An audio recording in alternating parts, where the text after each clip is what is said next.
I would like to, at least those who has joined us already, welcome to this. I guess it's an online conversation, right, Alastair?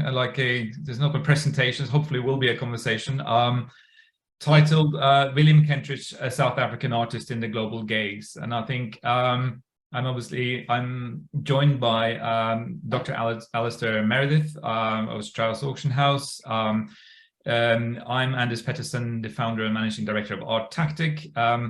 But maybe as an introduction, Alastair, why don't you maybe talk a little bit about yourself, your background, and your role within Strauss, and maybe also your link to the Kentridge market, and I'll talk a little bit about myself, and then we can sort of, branch into the broader questions about his career and his market. Yeah, perfect. Well, thanks, Anders. Yeah, it's lovely to be part of this conversation. Thank you. Yes, my name's Alastair. I suppose my background is more academic, as opposed to many of my other colleagues who come from fine art backgrounds. I studied mainly in the UK, although I focused almost entirely on South African art whilst there. I've been at Strauss & Company now for just over 8 years as an art specialist. I suppose for the listeners that don't know Strauss & Company, we're a South African-based auction house. We have offices and sale rooms in Johannesburg as well as in Cape Town. The company was established in 2009. And I suppose during that time, we've established ourselves as the sort of leading art auction house in the country and on the continent. We mainly focus on South African and Pan-African art and sculpture, but we also do have sales focusing on ceramics and decorative arts, furniture, silver, jewelry too. So it's still a broad auction house, and maybe most recently we've opened a wine department, which has also been very exciting here in South Africa. As far as my link to Kentridge is concerned, I don't have much of a link other than the fact that I really, really love his work. I think certainly here in Johannesburg, and I'm broadcasting from Johannesburg, we're quite possessive over William because we feel he's so close to us, and he is. He lives about a mile southeast of our offices. So he's kind of right on our doorstep, and we're so amazingly proud that he's been able to build this international renown.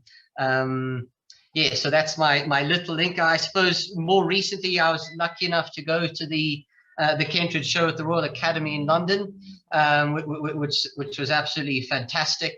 To see a major survey show is always wonderful. Sorry, you'll see our lights have just gone on and off. We have electricity problems here in South Africa, but the generator has kicked in, so we are up and running. Excellent. Well, it gives special effects. That's brilliant. Yeah. Excellent. I just from our background. So for those of you who don't know ArtTactic, we are a London-based art market research data analytics company, and we have been involved in I would say the African market for 6 years now. We produce an annual report that looks at not only I guess both the regional auction market as well as the international and the cross section between them.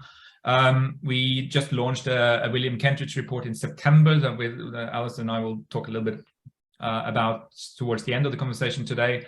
But it's basically generally a market. Africa for us is an important part. I think was particularly interesting in the work and the partnership with Strauss is also to start to get an insider perspective. We often see things from an international, and I think it's really interesting. Hopefully today is also to get a regional, but also maybe a more local South African perspective on this particular market. So Alastair, I think maybe we'll just sort of launch into this. I mean, we're dealing with an artist that since the 1980s has been a very prolific in many ways. I mean, in terms of the way he works, the mediums, the type of projects. I mean, we just our research found out that since the 1980s it's done about 700 exhibitions around the world. Predominantly most of these in institutional museum type of spaces. So obviously this is an artist that has over many years built up a very substantial career, but I think still a lot of people don't really know much about the artist. And I thought maybe to start with is if you could give us a little bit of introduction to to the various aspects of his career and how this has evolved over time, because just to kind of give a little bit of context to what we see today. Yeah, yeah, sure, with absolute pleasure. I'll try and contain my enthusiasm as I do, but I do have a few slides which I'll share my screen in a moment, just to give you a bit of an overview of William's career. Hold on, screen one share. Hold on.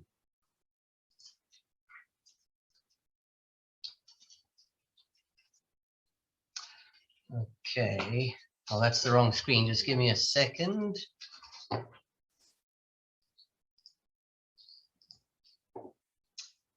Okay, can you, I'm hoping you can all see my screen. It's William in his studio, Yep. just up the road, as I say, sort of a mile southeast of us. And yes, William, over a 40-year career, has built up the most staggering body of work. To give you a bit of biographical background, I suppose I'll need to go back to the mid-70s. Let me just change the slide here. But before I do, a few statistics, mainly pulled from your report, Anders, which floored me. You mentioned that his work has been part of over 700 group exhibitions, solo shows totaling over 260, which is remarkable. You know, many South African artists are delighted to have 3 or 4 solo shows over a career. So to have 261 is absolutely staggering. His work has been shown at 17 biennials, I think 4 times at the Venice Biennale, 17 film festivals, thrice at Documenta. He's taken over 13 individual opera houses at various points.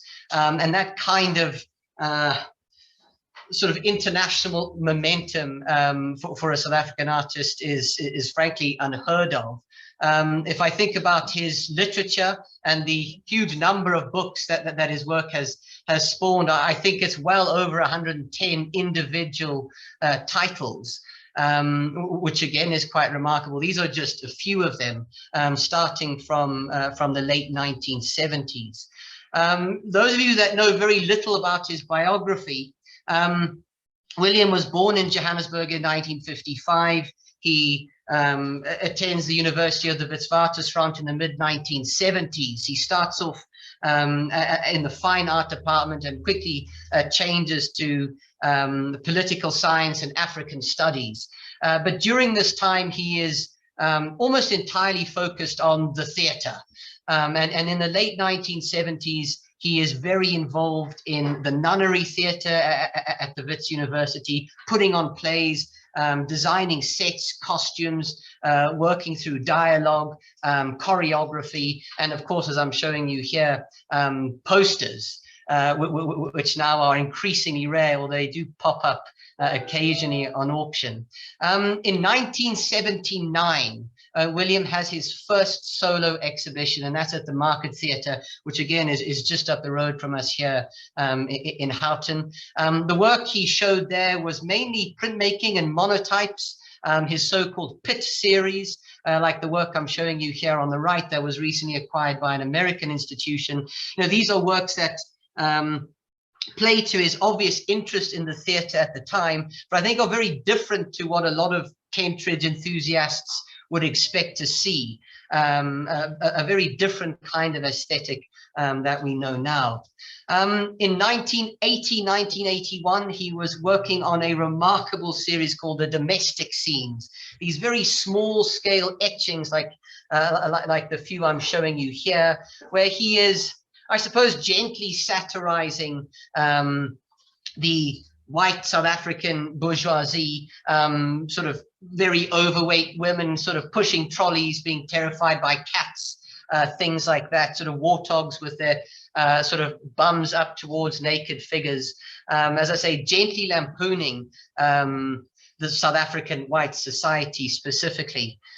These are gorgeous little etchings, and they are part of the first catalog raisonné that's just been published by Warren Siebert's. This is an image of that particular book. Warren Siebert's, a local art historian, is putting together the entire catalog raisonné of Williams printmaking at the moment, and I think that's going to take many, many years. But this is the first iteration of that catalog raisonné.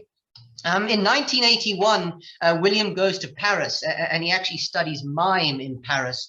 And between 1981 and 1984, 1985, he pretty much does no traditional art making, no printmaking, no drawing. He gives up almost entirely. As you see here, he gets married to Anne Stanwix in 1982, a very prominent rheumatologist here at the Donny Gordon Hospital, and he is more and more involved in theatre as well as filmmaking. It's only in 1984, 1985 where he returns to printmaking and to drawing specifically. And you see him here, a little self-portrait approaching the Flatiron Building in New York with a portfolio of works under his left arm, sort of passing this open manhole and this yellow taxi cab with this warthog on the roof. And this is a young William trying to establish himself and his art making career internationally, first trying in New York, where he doesn't get too much traction at this point. It's a while still before critics and academics and collectors start looking at his work. But the other kind of work he starts producing in the mid-1980s is a triptych like this. This is called The Conversationist's Ball, and it's arguably one of the most important drawings produced in South Africa in the 20th century. It's owned by the Rupert Foundation, usually on show at the Rupert Museum in Stellenbosch, but now for another 2 months or something on show at the Royal Academy in London. This is a landmark drawing, as I say. I mentioned earlier that he was sort of gently lampooning the white bourgeoisie in South Africa with those domestic scenes in 1980, 1981, and he's not criticizing them gently anymore by 1985. I think he's quite ruthlessly satirizing a very happy and blinkered white middle class in South Africa. These essentially are sort of white Neros fiddling while Rome burns around them. And of course, what I mean then is the social and political context of South Africa in the mid-1980s. 1985, there's a state of emergency proclaimed in the winter of that year, again in the winter of 1986, 10 years after the Soweto student uprisings.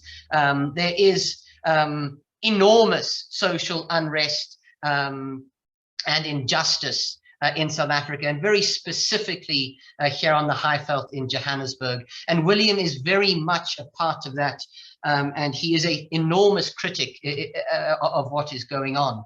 He should be, of course, because his family was very much entrenched in the political struggle. The gentleman on the right here is William's father. This is Sir Sidney Kentridge, who I understand actually turns 100 on Saturday, which is quite amazing. But Sidney Kentridge, one of the most important apartheid era legal minds and attorneys. This is him with George Bezos, but most famously, he helped acquit the 159 or 161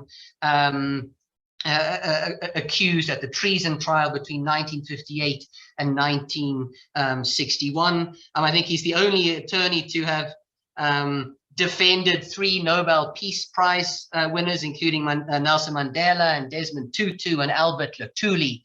So William is very much part of this struggle.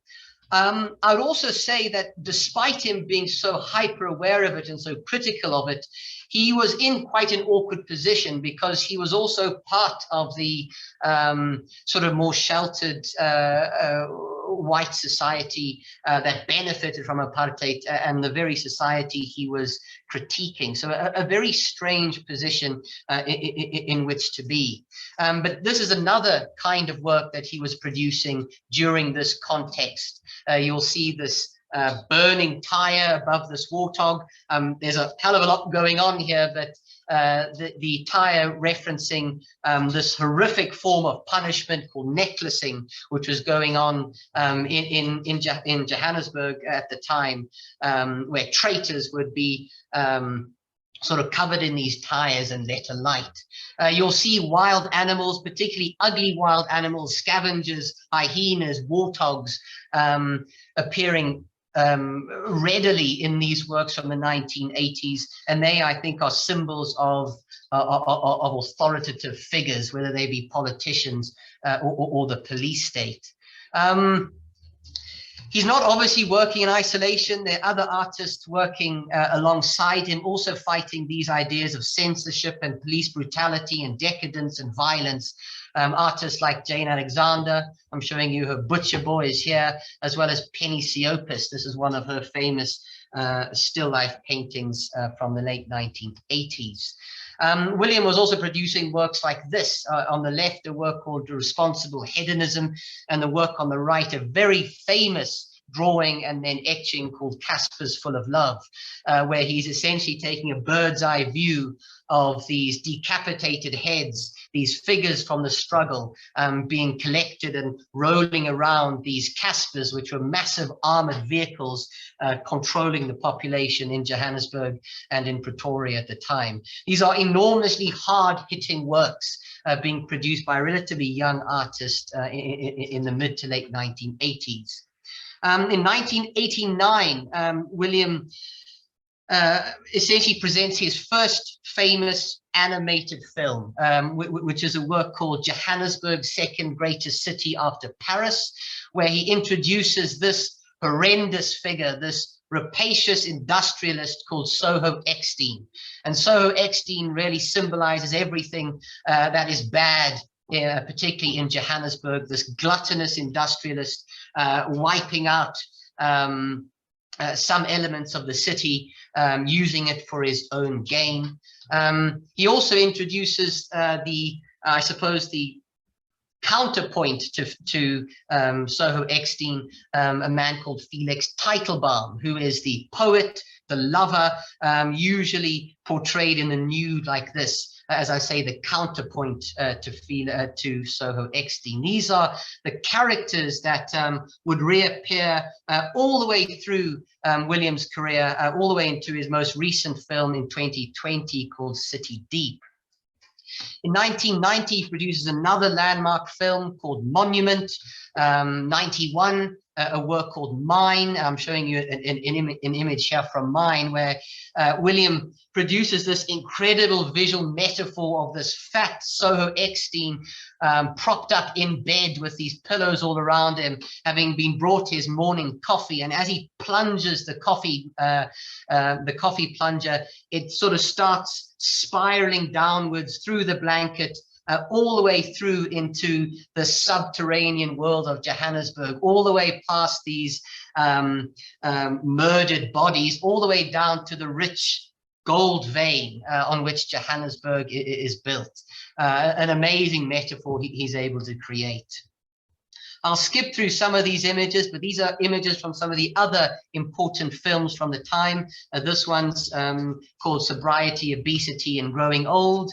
This work called Felix in Exile from 1994, a very, very famous film. And then more recently, this work, which is called City Deep from 2020, and there you see a very elderly now Soho Eckstein, a rather miserable and sad Soho Eckstein, who is in the Johannesburg Art Gallery, of all places, the old Lutyens design building, a symbol of colonialism in many ways, poring over these vitrines and seeing these I suppose paintings and images of the past almost disappearing and crumbling before his eyes. That is his last, or the most recent major film, of which he's done 11, and for which he is so widely known. Those are just some of the drawings and films, but if you think about the breadth of his career, it encompasses too many forms and works and projects to mention here. I'll just show you a few. This is one of my favorite processional works that was recently on show at the Zeitz Mocker Museum in Cape Town. Here's a still from the Lulu Opera, the Head and the Load at the Tate Modern. You see him working in sculpture, a major processional piece he did here. And then another major work that he did on the banks of the Tiber in Rome, a work called Triumphs and Laments in 2016, where he devised and designed a mural that took up about 550 meters of the embankment, and against which he performed these incredible operatic moments with these moving parts and moving figures and shadow play, a work that he essentially water blasted out of the century-old grime and dirt that had collected sort of on this very, very famous embankment. I think Kate has seen it recently. She says there are a few remnants left, but generally it's disappeared, which what it was meant to have done. And you mentioned earlier, Anders, that you know, in the question, how has he developed on an international scale? Why is he internationally known? I think that's because of works like this. You know, no Roman, no Italian will not know who William Kentridge is when you think of works like this. Similarly, this is his refusal of time that went on show at the Metropolitan recently. I've mentioned the Royal Academy in London, you know, one of the prime gallery viewing spots in London, now taken over by William's work. Ultimately, he is a famous figure. And to finally put that in context, I suppose, at the middle of this year, he picked up an honorary degree from Columbia University alongside some of these people, you know, Hillary Clinton, Yo-Yo Ma, Patti Smith, and William Kentridge. You know, he's always in very, very good company. Amazing.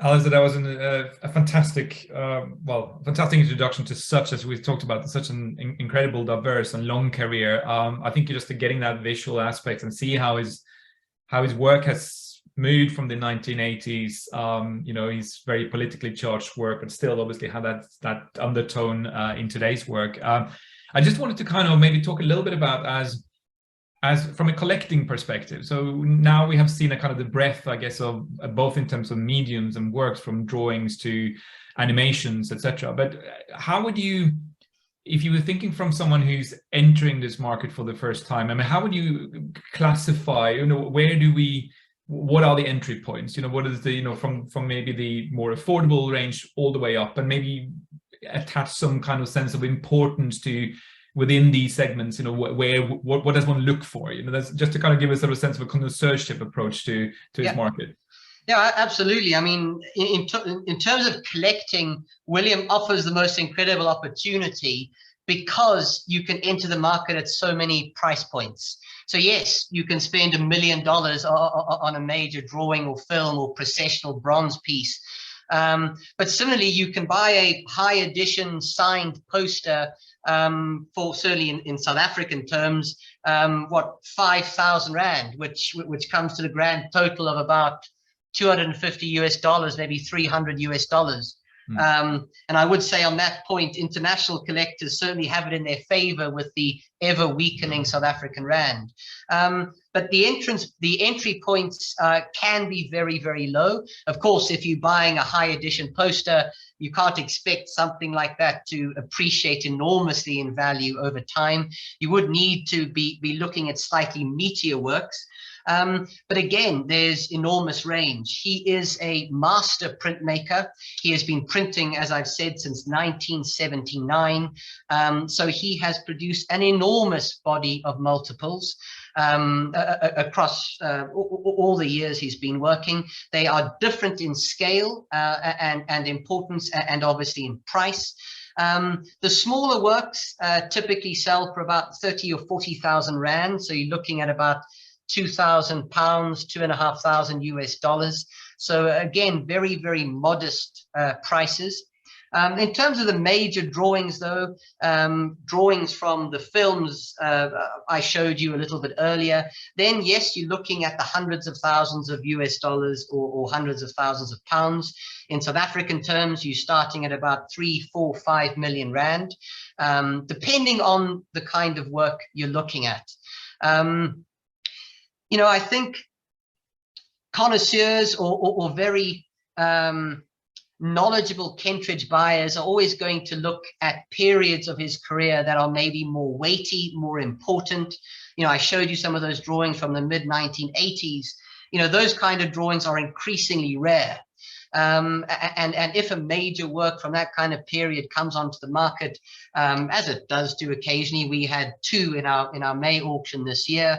We always realize that there's strong competition for those works. For collectors, it's also worth bearing in mind that for those kind of works, the competition is not always from other collectors. In most cases, it's from institutions.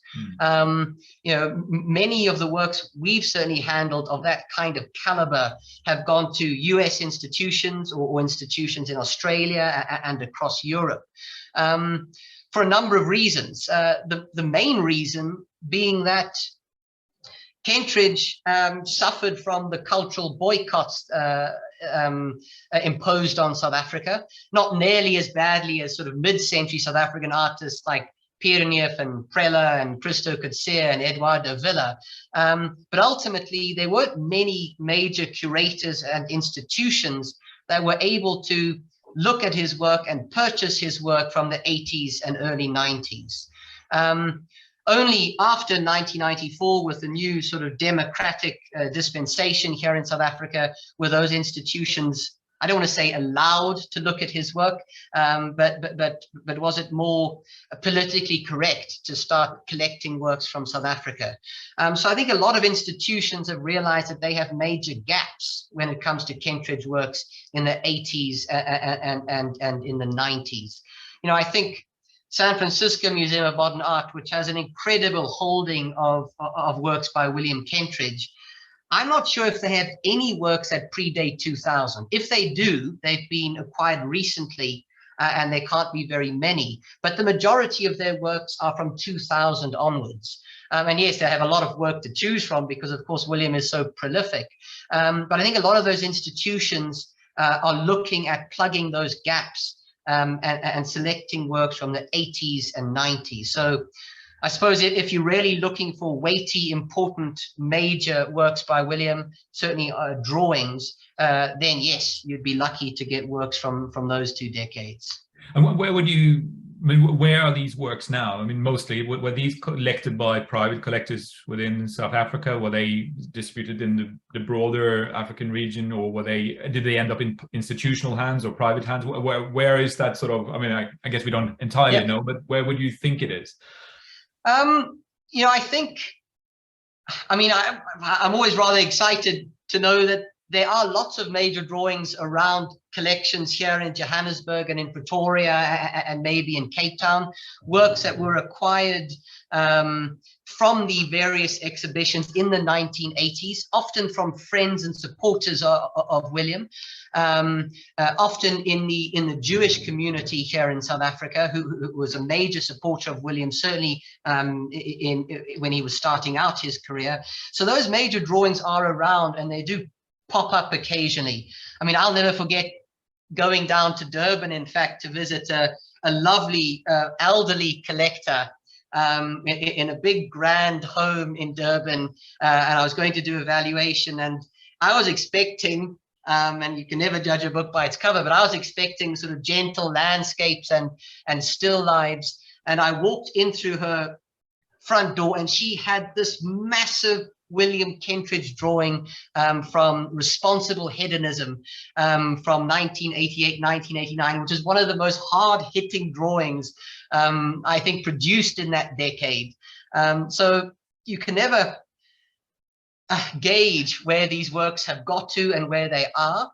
But yes, I think some of the major galleries, of course, Goodman Gallery represents William here in Johannesburg and in London, Marianne Goodman in New York and in the US, Leo Ruma in Italy.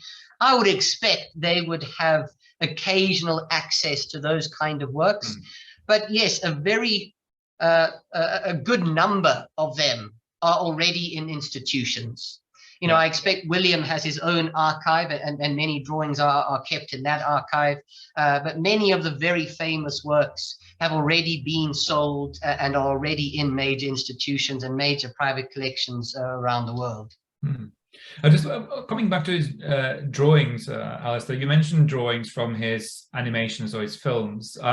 Now, what is the typical, when he makes his film, but maybe talk a little bit about how he makes his films and how these drawings ultimately then comes out of that production, of that process? I mean, and are we talking about one drawing? Are we talking about hundreds of drawings? I mean, I guess it's using a sort of a stop motion type of technique, but it's something he does it in a very particular way. So maybe you can just describe a little bit that process. Yes, definitely. Hold on, I'm just going to share my screen again.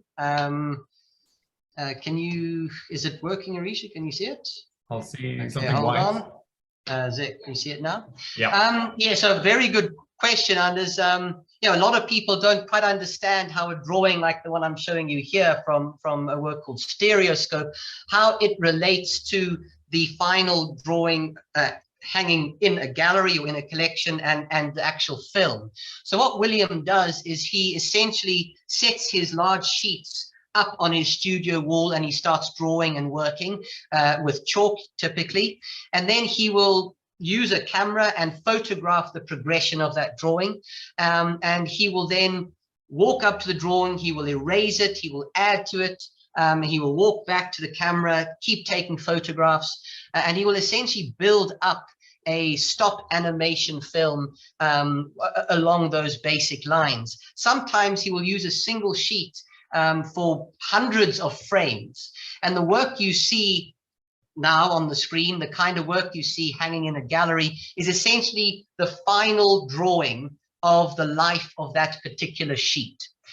So that particular drawing might have changed 100 or 500 times. So it's very much a palimpsest. It's the final version of a kind of a ghostly evolving drawing that continues to develop and mutate and change. And what you see at the end is just the final version of that piece. That's all stitched together to create these sort of stop animation films. That's kind of how it works. I'll try and skip through a few others to find a few more. Hold on. So I mean, here's another really good example showing the Top Star Drive-In, which no longer exists, but very much used to be a Johannesburg landmark. But if you look at how the grass is defined in this sort of mine dump, sort of strange landscape, you'll see it's all articulated actually through erasure. So he's using erasers and rubbers to essentially cut through those layers of chalk, which creates this amazing shimmering quality, particularly in video. Very, very dynamic, almost like the drawing is breathing, as sort of as I say, a shimmering quality. Amazing. And I mean, whilst I'm on these drawings, this drawing is from a work called Wozek from I think 2016. But part of his drawing, part of his method is also linked very much to the motifs that he works with all the time, these major metaphors, specifically around the landscape. For William, in my mind at least, the Transvaal landscape or the Highveld landscape, the Johannesburg landscape, is really his major symbol, his major metaphor for what has been going on in South Africa over the last 40 years. The landscape is always the setting and the scene for atrocities, for sort of lovemaking, rehabilitation, hope, protest. It's always the landscape that's being marked out, defined, which is why there are always colonial overtones. It's often very barren and miserable. Bodies are being absorbed into the landscape. Bodies are reappearing as skeletons and bones. It's also, as I say, the the scene for major atrocities. And as I say, feeds into the way he actually works in terms of erasing and changing these landscapes that are so often scarred or ruined or in the process of being rehabilitated. You know, I think if you look at a drawing like this, yes, it's pretty damn miserable. But William's work can be unbelievably beautiful too. And I think this is a fine example of that. This is a drawing from about 95, 96. A drawing that we sold now about 4 or 5 years ago from his colonial landscape series. But this is as gorgeous a drawing as I think you'll ever see. And yes, it's actually perhaps a sort of filled mine dump. It could be a pool in a reserve. We don't quite know. We don't know if it's overgrown or naturally wild. You know, and William's always able to create these amazing tensions in his landscape. But yeah, certainly not always hard hitting. Often just gorgeously beautiful, like the one I'm showing you here, which is currently hanging in a gallery / hotel in the Cape. Excellent. I mean, just in terms of these drawings that we currently see, are they always linked to films, or does he also do standalone, you know, drawings in his own right? I mean, how does he work with his medium? Like, it looks like many of the ones that you showed now seem to have a kind of an animation or a film aspect to it, but what's the situation there? Yeah, so I mean, many drawings are linked to films, but certainly not all of them. You know, he's produced a lot of other sort of standalone drawings that are part of different themes. You know, he has done some, as I say, singular drawings that are part of broader exhibitions or sets of work. If you think of his work more recently, certainly the big still lifes, the big ink drawings of trees, you know, those are part of a broad body of work, but they're certainly not linked to any kind of film. I'm just going to try and find some of them for you. I think I did have some to show. Yes, if you look at a work like this tree, and I'm just going to find you another one here, hold on. A drawing like this, which is called Peonies with Book on Table. You know, this is a standalone singular work. It's maybe riffing off someone like Edouard Manet, but it's certainly not linked to any kind of a film. So yes, there are many drawings that are standalone. You know, William, to me, draws like many people speak. He's just a very natural draftsman, and I think there's a video online now where he is literally drawing on the walls of the Royal Academy in London. And when you see him work like that, you realize that it's just an extension of what's going on in his mind. So whilst many drawings are linked to the films, certainly not all of them are. I mean, the major drawing he has literally scrawled across one of the galleries at the Royal Academy will be there until the middle of December, and it'll literally be then rubbed out and overpainted. So his drawings do have a different kind of life rather than just being linked to the films. Excellent.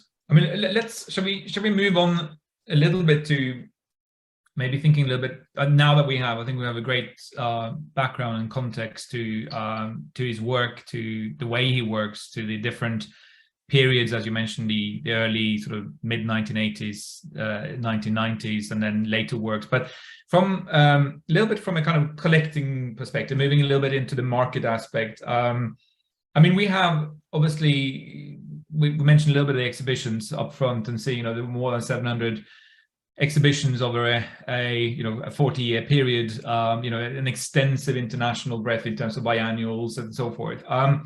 But in terms of this sort of kind of regional versus international market, I mean, if you look at purely from auction, it seems to be a relatively even split between the more kind of some of the international auction houses and what's happening within South Africa. Now, I guess how are these markets different? I mean, if you look at the kind of from your perspective now, being in in Johannesburg or in South Africa, how do you see these two different markets? Do they correspond? Do they one act in isolation from the other? What's the situation there? Yeah, I mean, it's such a great question, sort of quite difficult to answer. I think first and foremost, it's worth just mentioning the distinction between the primary market and the secondary market. The primary market being the galleries that represent William. As I mentioned earlier, the Goodman Gallery, Marianne Goodman, Leah Ruma, as well as many other galleries around the world. These are high street major galleries presenting exhibitions and shows, selling William's work in that way. The secondary market is essentially the work being sold at auction.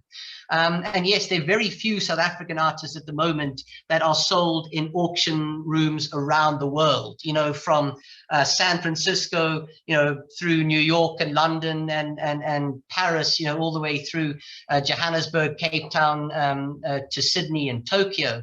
So that kind of a breadth of sale room presence is very unusual in a South African context. But I think the kind of works that have been appearing at auction locally, that is to say in South Africa over the last 30 odd years. I mean, our boss Stefan Welz, who passed away a few years ago, when he was with Sotheby's and Stefan Welz and Company in the late 80s and 90s, he was already selling William's work on auction. So there's been a long legacy of William's work coming up onto the secondary market here in South Africa. And I suppose because of that, there's a much wider range of work and range of price points. I think at some of the major sale rooms in New York or London, they're not going to include a Kentridge poster from an edition of 220, for £300 in a major evening sale. I mean, neither are we here in Johannesburg, but we are going to always sell those kind of works on our various platforms, whether it's an online sale or timed online sale. So I think the variety of work accessible here in South Africa is far wider than it maybe is internationally. But one of the other major factors about William's market is that it's now very much a dollar-linked value. And again, that's something quite unique in the South African context. William's work is thought of in dollar terms, not necessarily in South African rands. And I suppose because of that, South African collectors have had a very different attitude to buying William's work than maybe some other local artists. There's a real sense of investment potential in William's work locally. I think also you have to bear in mind the historical isolation of South Africa and that market. I don't just mean in terms of the cultural boycott.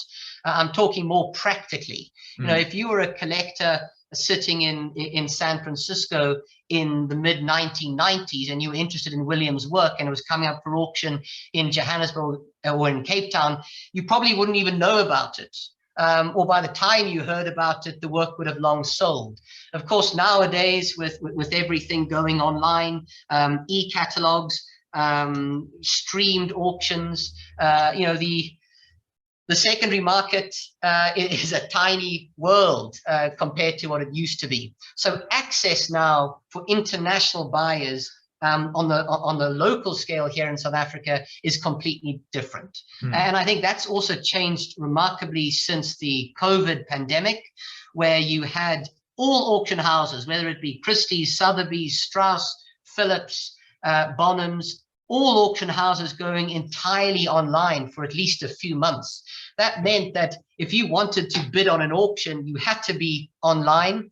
And whether you were sitting in your living room in Tokyo or in Berlin or in Chicago, the kind of experience you were having online was relatively similar across all these major auction houses. It also meant that there was a different confidence buying a work, whether it was on an auction in Johannesburg or in New York. So that has changed dramatically. I have to say that when it comes to pure value, and of course you need to take what I say with a pinch of salt, You simply cannot get the value internationally as you can still here in South Africa. You know, we ultimately think in dollars, but we sell in South African rands. Yeah. And the work we sell across all these different price points is still considerably lower than it would be in a major gallery, for instance, in the US. To put that into context, to give you specific examples, some of those early theater posters I showed you at the beginning of the talk, which I really, really love, we often find them, they're quite tattered, they've literally been pinned up on boards. You know, we'll sell those at 20, 25, 30,000 Rand, which is about $1,500, $2,000. In a major New York gallery space, they would sell for 20 to 25,000 US dollars. Yeah. You know, that kind of disparity is staggering. And I do think once the international market realizes not only the quality of Williams' work, but the potential for bargains and certainly very, very good value through, you know, on the local scene, you know, I think those prices will change as international interest increases.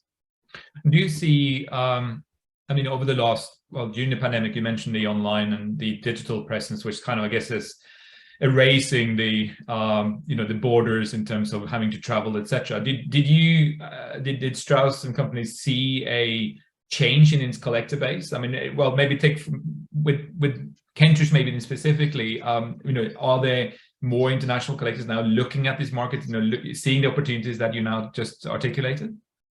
Yes, absolutely. The short answer is yes, absolutely. And you know, that's so incredibly exciting for us, because in the past, as I mentioned, we have felt a little parochial, you know, a little marginalized on that front. But certainly there's been a massive sea change with international interest over the last few years. When it comes to Williams' work specifically, I suppose we've noticed two major trends. The first being that we have more and more international bidders and buyers on our auctions. And again, that's from across the globe. We probably send anywhere between 20 and 40% of all the Kentridges we handle to overseas collectors. As I say, whether it's Sydney, San Francisco, Berlin, London, they are being sent and shipped all around the world. That is a major change. Also, I would say we've had a lot of extra interest from institutions, particularly in the US.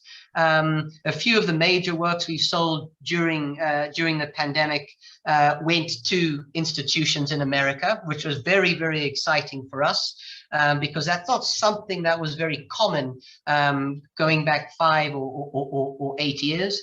The other major trend is maybe more local with South African collectors, and that is related to collectors seeing William as a hedge, as a strong dollar-based investment. You know, when there was so much confusion in the money market, so much uncertainty, a lot of our clients openly said to us they would rather put R500,000 Rand into a William Kentridge than anywhere else. So there was a significant uptick in local South African collectors buying William Kentridge with the investment potential in mind. I mean, part of the report we produced in September was, you know, really trying to look at the market from a holistic point of view, looking at what we sort of define as cultural value, which is, you know, all the endorsement and validations from both commercial entities as well as institutions around the world. And then finally also looking at the market, both to a certain extent primary, but using auction, because obviously that's where most of the data is accessible. And I guess there is I guess the report on one way is trying to articulate the fact that there seems to be an enormous amount of, I will say, both international and local and regional endorsement and validation of what he's doing. At the same time, his prices are, you know, remarkably, you know, everything is obviously relative in this world, but compared to other artists of the same standing, still feel very reasonable. Maybe I have to be careful what I say, obviously it goes, but also, as you already mentioned, this thing of accessibility. There's very few markets where you could come in almost on a, you know, a $1,500 poster and upwards. It's, and I wonder if you feel, what is actually holding this market back? I mean, if this was such an opportunity, why hasn't it happened yet? Or are we now, with the RA show, with the Broad Museum having its exhibition opening in next week or a few weeks, are we at the cusp of, you know, the international market catching up, or what's your thoughts on that? Yeah, well, I mean, I hope so, and you know, that was one of the amazing, or one of the many amazing findings of the ArtTactic report on William. That yes, despite him being such a mega artist, having so many endorsements across the board, whether it's through academia or institutions or major collectors, compared to the other top household names in the art world, his prices are staggeringly low. You know, I think, you know, I think you had a statistic there where since 2016 to 2022 or something, the average price was about $29,000 US. Now, if you take someone like a Peter Doig or someone, you know, they're not going to be averaging at $29,000 US. No. But I think maybe the statistics are not skewed, but they are very much affected by the large number of relatively low items that sell here in South Africa. Yeah. That obviously has to pull the average lot value down, and I think that in itself is very, very revealing. I also would have to make a comment on availability. Yeah. You know, at the end of the day, William is enormously prolific, but he is, or his works are readily available, and I don't mean the drawings from the mid 80s or film, or drawings related to the films from the early 90s, or major collage works, the irises, the disembodied heads from the mid 90s. Those are very, very rare.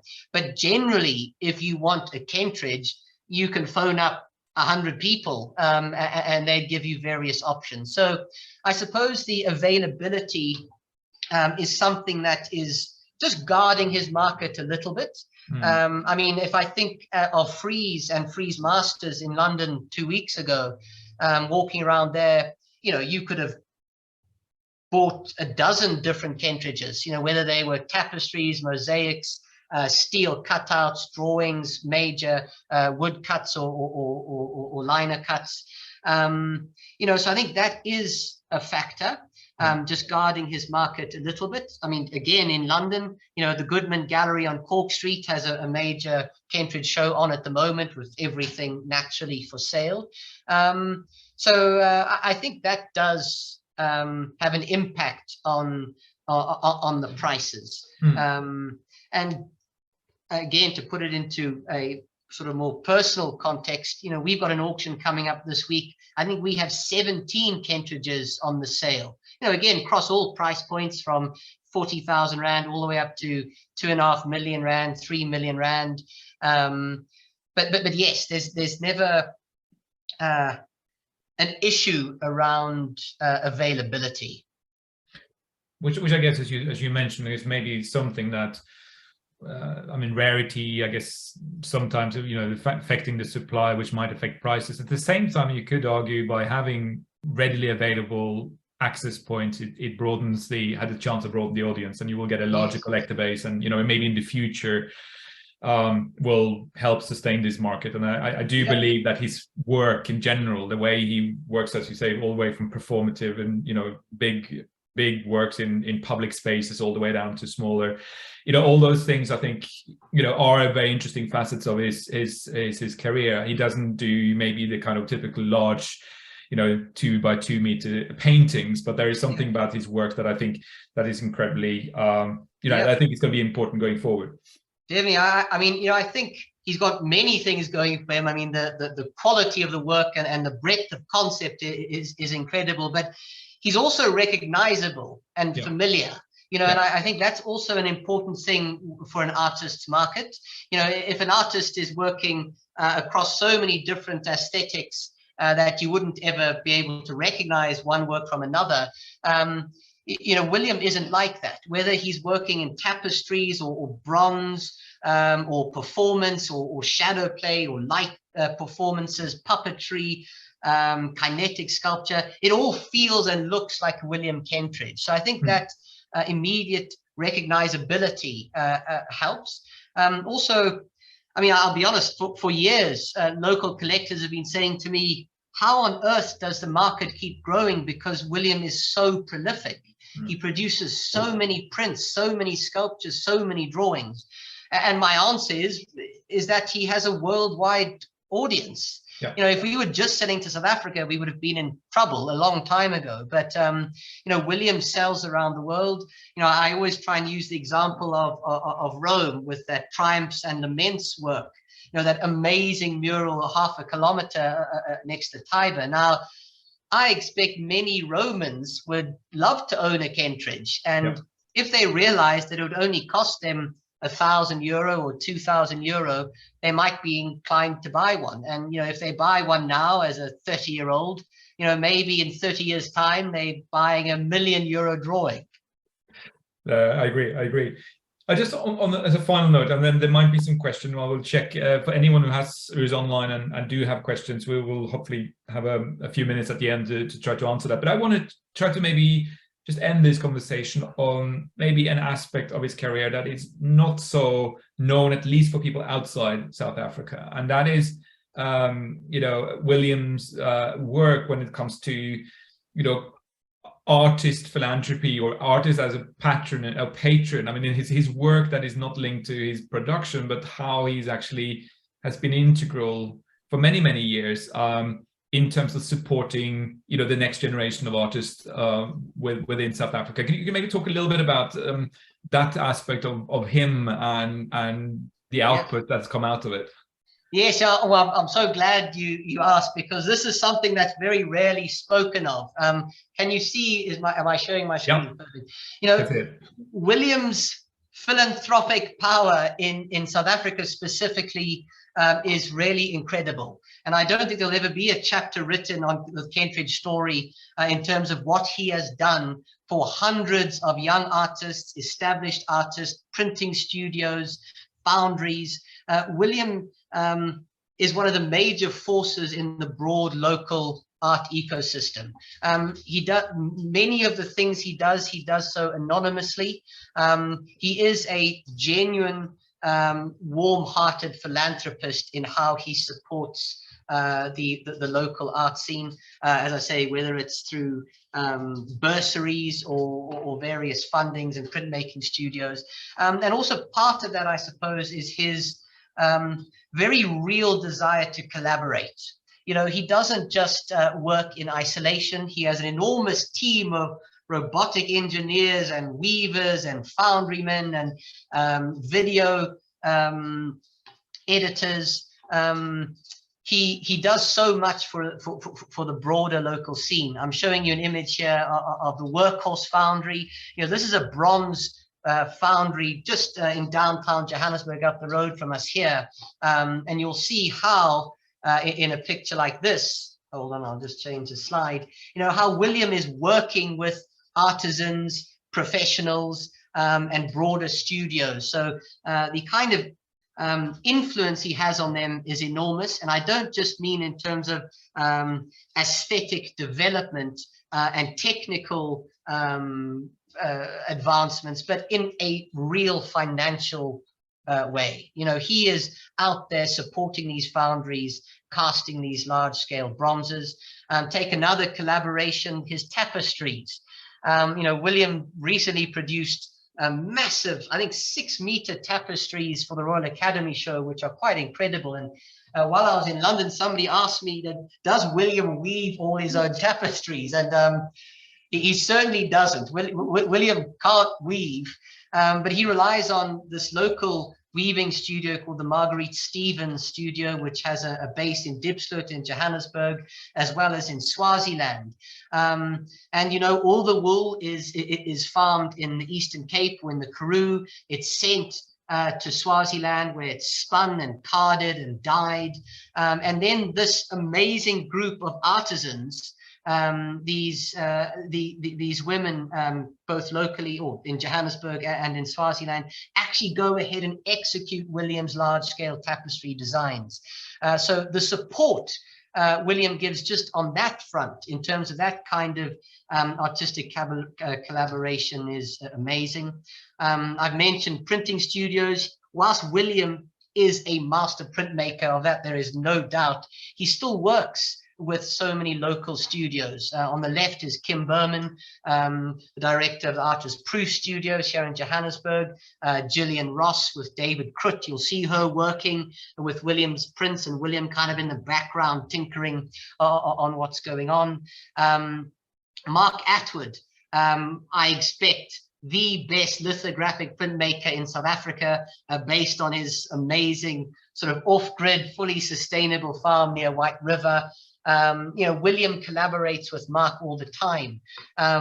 Again, to give you the extent of his influence, I happen to know a barefoot farrier, a horse farrier, who's based in North Yorkshire, who still produces some of the sort of leather-bound sleeves that William uses for his fold-up works, like the one I'm showing you here.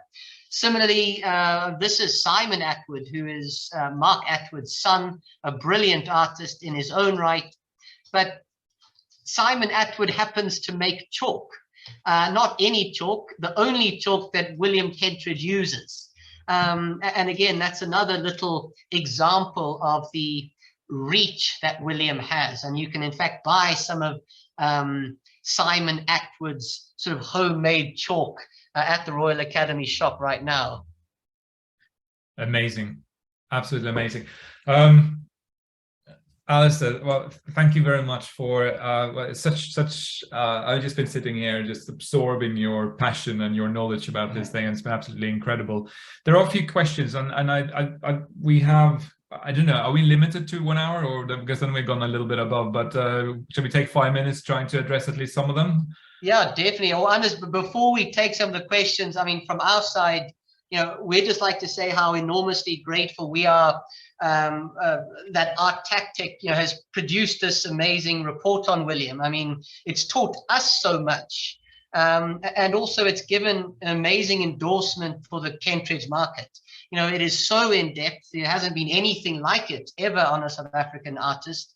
So to have that kind of endorsement and that kind of insight is so amazing for us as an auction house, but also for all our clients and Kentridge collectors. So thank you. No, fantastic. And we will continue. I think, for us, it's exciting to find, out how we can use our research most effectively. And partly, I would say most all of our research sits in the educational space. It's not there to tell you to buy or not to buy. It's trying to give a holistic and 360 view of the market so people can navigate and be more informed about at least the market segment. But I think this juxtaposition and this kind of combination here of local knowledge about the artist together with information, that I think hopefully is something that will bring more maybe people into this incredibly exciting space that we talked about today. So thanks to you as well, and thanks to Strauss and company for working with us on this. So brilliant. The first question is, Kentridge's work also, it has a kind of this tendency that the drawings has a kind of usually a hint of red. There might be red lines, there might be, why is that? What does this red symbolize in his works, is what the question comes from. Yeah, good question. I mean, I don't think I have a very good answer for it. William generally works in black and white and gray. It's a monotone kind of aesthetic. The most colorful William was early in his career, sort of the mid-1980s, where he included some, ranges of pink and some greens and everything, just little hints of color in his drawings. And that kind of drained away. In many ways, I think, as the work got more important and more weighty, certainly when it came to the films, but he does use red to highlight things. I showed you that really lovely colonial landscape with those red lines through it. And I think if you think of what the red is doing in a work like that, it's talking about the idea of demarcation and defining landscapes in a post-colonial way. You know, the idea of colonial powers kind of chopping up the landscape and measuring it out and defining it. You know, I think he makes that point very strongly with those red elements. I think had they been in a different color, you might not have noticed it. He uses a lot of blue, particularly early on in his works. And again, it's mainly used for water, depicting water. And again, that's a very strong symbol for William's work. You know, these pools, these stagnant pools being a symbol for a political moment, but also tears, these tears sort of streaming from figures' eyes, you know, whether those are tears of guilt or tears of terror or tears of sadness. You know, I think they are just the color, the flashes of color, the red and the blue are maybe just ways to emphasize those kind of points. But no, generally, there's not too much color in the drawings. However, if you are ever part of his big sort of processional works or his major sort of all-encompassing exhibitions that have sound and light and shadow and movement, those are some of the most colorful animated environments you could ever be in. You know, there's so much going on. And many of the films and operas, certainly more recently, if I think of Sybil, for instance, they are filled with color. But yes, early on, and particularly the drawings in the 90s, pretty much black and white, shades of gray with hints of color. There's a kind of a related question from Stefan, which comes to the color or lack of color, as he say, you know, and often maybe a kind of a slightly, if not negative narrative, you know, maybe in terms of the difficulties. I mean, creating that these subject matters might be tough for collectors. And he says, sort of saying, is there a link between his cap on his prices versus all sort of kind of other mega artists that we see out there, that the subject matter itself can be too difficult, too hard for audiences? What's your opinion on that? Well, I think that's a brilliant point. And I think you can't deny the fact that some collectors aren't interested in whether a work is important or not. They want a work that is gorgeous and is pretty and they love looking at every day. And yes, many of William's drawings, particularly the meaty political ones, are hard-hitting, and many people don't want them above their fireplaces. You know, they would prefer a David Hockney of North Yorkshire or something with all those wonderful colors. So yes, I think that does have an impact on his market. And I can give you a little bit of local insight, which is that there have been lots of stories and conversations that I've been part of where local collectors have come up to us and said, well, I really, really love that landscape, but if I buy it, can William paint it with more green? You know, we have to say, well, sorry, no, William doesn't really do that. But that is a very good point. And if I think about the very, very popular works, the irises, for instance, with that wonderful purple lilac kind of wash in the background, and the gouache large-scale works he did of flowers, as well as those disembodied heads, you know, they have a lot of color, you know, whether they are purples or oranges or yellows or reds. And the truth of it is that, yes, they do sell better. If we have a big, colorful, pretty Kentridge, we're always much more confident of selling something like that, particularly to a private collector, than we are with a sort of hard-hitting political landscape. So yes, absolutely, it's a very, very good point. Perfect. Well, I think two more questions, and I guess then people have been very patient with us, and well, not. I think probably people have enjoyed this very much. But I want to have a quick question regarding. We talked about the international reach that Kentridge has achieved, and there's a question from Eileen regarding how did he manage to do this? How did he succeed to reach out to this international audience? Was this through a collaboration by his galleries, and particularly again foreign galleries? How did this happen? Yeah. Again, very good question. The million-dollar question for so many sort of contemporary artists. And I think it's a combination of all those things you mentioned. You know, I think William has a brilliant gallery behind him. You know, the Goodman Gallery does a phenomenal job with William in terms of promoting him, making sure his work is exhibited widely, goes to major institutions, is always available and visible at major art fairs. And it's not just the Goodman Gallery, it's also Marianne Goodman in the US, Lia Ruma, the Italian representative. They do an amazing job for William. You know, William has powerful galleries behind him, but you also can't deny that academics, art historians, critics have always taken a very serious interest in William's work. You know, so if there is a major show, you know, in a US city, you know, major critics will go and have a look at it, and they'll think very seriously about it, and they will give their honest views. And those kind of views and opinions and reviews will make all the major daily broadsheets and newspapers and magazines. So, you know, I think he ticks all the boxes in terms of academic endorsement, curatorial endorsement, works readily on show at major institutions, major auction houses around the world, and in major gallery hotspots. So all of that is very, very important.